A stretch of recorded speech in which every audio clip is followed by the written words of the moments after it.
Hi, now we will understand how to work with complex data types in PySpark and SQL. We will work with array types and we will uh, work with the methods split, length, contains and explode. Then we will work with struct types in arrays, and then we will also play around some JSON data. So let's get started. We will start by creating a data frame. Here I'm taking as an example data frame where it has these columns like ID, it is an integer, name, it is an array, and it has element which are strings. Then scores, it is another array where elements are integers, and then info, which is another column. That column it is of type struct, and within struct we have age and city, and then at the end we have this JSON string. So this is a string column which contains the data in JSON form. So now we will understand how to play around with these one by one, and we will start with the array operation. So now let's say we have this column names and it is an array. Here this array has two elements, Alice and Bob. Here this array it has only one element, Carol. Now let's say if we want to find out the length of this array, in this case it is 2, in this case it is 1, then we have this method size. So if we import these functions as f, and within all the functions we have this size. So like this we can get the length of the array, and that will be added as a additional column here. Similarly, if we want to check if the array it contains any specific element or not. So for example, let's say in this array, if we want to check whether it contains a element with the name Alice or not, for that we have a function array contains. So it takes the array column as input, and second argument will be the string or the exact value we want to check whether it contains or not. After checking, it will add this as this column, and it will say true or false. So for example, here this array it contains Alice, so it will be true. Here it doesn't contain, so it will be false. And similarly, this names length function, this is what is the length of the array, our previous function. And as a next operation, we will see split. So what split does is, it takes a string as input. So info.city. So here like this city, it is New York. Here city is San Francisco. If we split the string with the space, then we get an array. So using this function, we can split a string and we will get an array as a output. So in this case, the New York, it is split by space, and we get two elements now with the name New and York. Similarly, the array here like it is San and Francisco. This is splitted. So this is just as an example. We can split any string by any character that we want. So this is how like we play around arrays in terms of these methods. And all these things we can do easily in SQL as well. So in SQL, what I have done is like this data frame that I had created, I have created it as a temporary view so that I can query it using SQL as well. So that way I will be able to run SQL queries against it. So here we can see that we can get the size using the size method. We can check array contains, which takes same arguments, and the split function, it will split any string using this character, and we will get an array as output. So this is how the same functionality can be achieved in SQL as well. Next, let's understand the explode function, which can be very handy at times. So how explode works is, the use case is like this. Let's say in this case, the elements of array Alice and Bob are in a single row, this row. But if we want to explode it and bring all the elements of array into multiple rows, then we use the explode function. So here if we have 2 elements, we will get 2 rows in output. If we have 100 elements, we will get 100 rows instead of the single row. So that's how the explode function works. Here we explode it based on the names, and it will give that new column as the name is with the name. So now the input names which contained Alice and Bob into a single row, now it has been exploded and we are getting multiple rows. So that is how explode works. In this case it was a single item, so the same item we are getting. And the data type also, it is not array anymore because it has been exploded, and now depending on the data type here we will get the data type. Here it is string, so now the new data type, it will be string. And the same functionality can be done using SQL as well, using the same explode method. So this way we can explode the names and we will get the exploded values in SQL. Next, let's understand how to work with struct types. So struct types, how this works is, struct, it has the values as key value pairs. So if we take our original example here, the input, and if we see the struct, so here this is a structure, or we call it struct.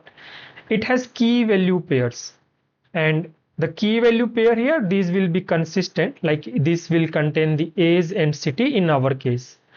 So this is how, like, within the info function we can get so many values like age, city, address, everything can be received in a single column. That's the power of struct.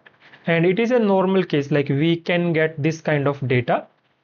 And how to work with this data is like this. So if we have the info column, and if we put dot the element name like info dot age, we can extract the age only.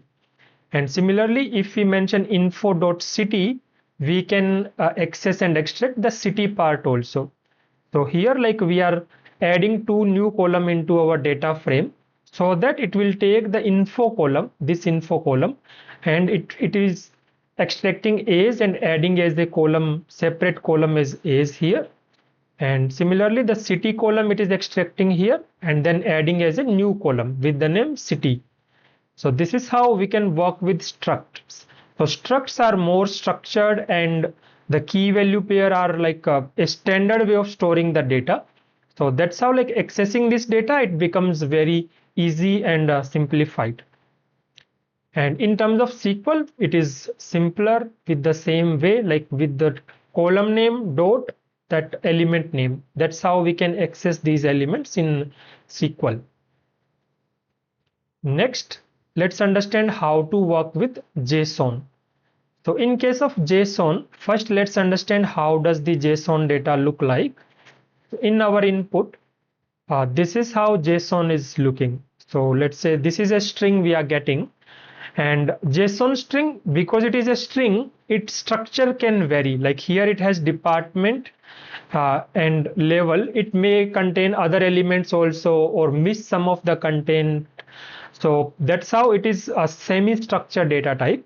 The structure can vary, but it will also be a key value type similar to struct, but it is, because it is a string, it is slightly different. Structures are objects, but JSON, it is a text only, which is presented using these curly brackets, these key in the double quote like this. So that's how technical storage, it is different between these two. And in our case, we have this string column. So this is string, as we can see, whereas this other part, it was struct. So the visual representation, it looks similar, but internally these are different. So now let's see how we can work with this JSON string.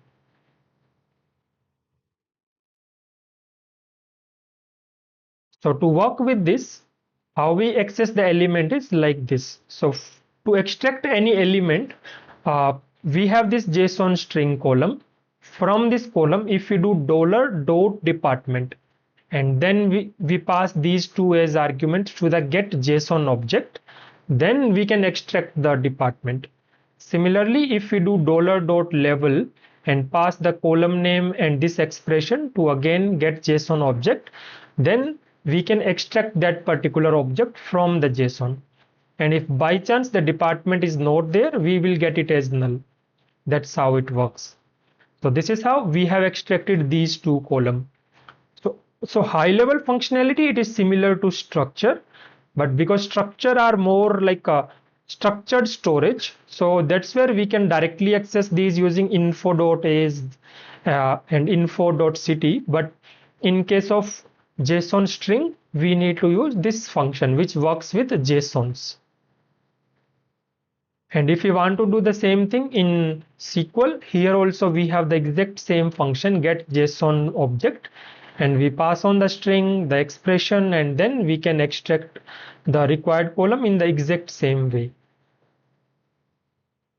And next, let's say if we want to convert the JSON to struct, because struct are like more a standardized way of storing the data, we can access the data in a better way. So sometimes we may need to convert the JSON into a struct type. So that how it can be done is we have this function from JSON. So this function, it will take our string column as input, which is a JSON string, and we need to pass it as a schema also, so that this schema, it will attach to the string and it will create the struct type. And this schema we need to create using the struct type and struct field classes here. So here we are specifying that the struct that we will have, it will contain a department column of string type and a level column of integer type. So that's the schema we are attaching, and that's what we will get in the output as well. So we will get this JSON struct as a new column. So here, even though this looks exactly same here in the visual presentation, but here we can see that it was a string column.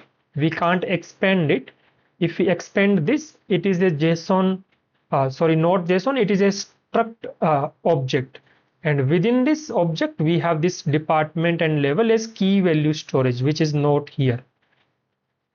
And if we want to access the elements from this struct object now, so now it becomes easy. Directly we can access using the dot department or dot level here, and we don't need to use that function like a get JSON object. So with struct, it is easier to play around, and this is how we can convert a JSON string to a struct. And this exact same thing we can do in SQL as well. Like if we pass our JSON string, and the schema can be passed this way also.